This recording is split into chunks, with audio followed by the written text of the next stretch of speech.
সিডিএর অনুমোদন ছাড়াই চট্টগ্রামে এসালম গ্রুপ গড়ে তুলেছে বিশাল ভবন।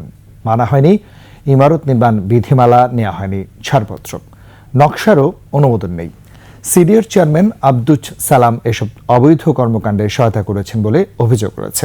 আব্দুস সালাম ক্ষমতার দাপটে নিজেই গড়ে তুলেছেন নকশা বহির্ভূত একাধিক ভবন। বিপ্লব মজুমদারের ক্যামেরায় চট্টগ্রাম থেকে হাসান ফেরদৌসের রিপোর্ট। চট্টগ্রাম নগরীর মোমিন রোডের এই বহুতল ভবনের মালিক এস আলম গ্রুপ। অভিযোগ রয়েছে ছাড়পত্র, নকশা অনুমোদন ছাড়াই নির্মাণ করা হয়েছে ভবনটি। জিসি মোড়ের বহুতল বাণিজ্যিক ভবন ওয়েল পার্ক এর মালিক সিডিএর তখনকার চেয়ারম্যান আব্দুস সালাম। এই ভবনেও নেই ছাড়পত্র, নকশা অনুমোদন।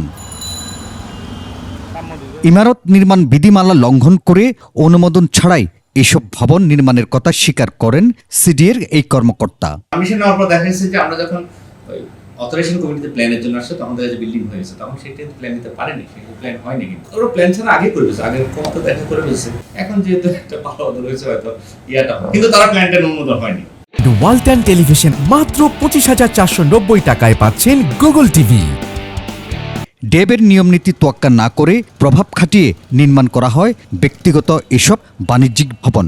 এমন ফাইল দেখছি যে আমি হোয়াইট পেপার আমাদের বিজ্ঞরা সাইন দিয়ে চলে আসছে এখানে, কিন্তু আমি দেখতেছি হোয়াইট পেপার, ড্রয়িংটা হচ্ছে হোয়াইট। তখন আমি এটা শো করছি এই এক্সিডেন্টের জন্য ও দায়ী। ও 100 বার ফোন করছে পিডিকে, এই যে হাবিবকে ফোন করে তাড়াহুড়ো কাজ করতে গিয়ে ধরা হয়েছে। নগর পরিকল্পনাবিদরা বলছেন প্রভাব প্রতিপত্তির জোরে নির্মাণ করা এসব ভবন নগরবাসীকে ফেলছে ঝুঁকিতে। এটা অবশ্যই বিপজ্জনক শহর হচ্ছে এবং ঢাকা শহর ইতিমধ্যেই কিন্তু বিপজ্জনক সীমা অতিক্রম করেছে। চট্টগ্রাম নগর এখন বিপজ্জনক সীমা অতিক্রমের একেবারে চূড়ান্ত ধাপে। এখনও যদি ব্যবস্থা না নেওয়া হয় এগুলি কিন্তু ভবিষ্যতে করা খুব কঠিন হবে।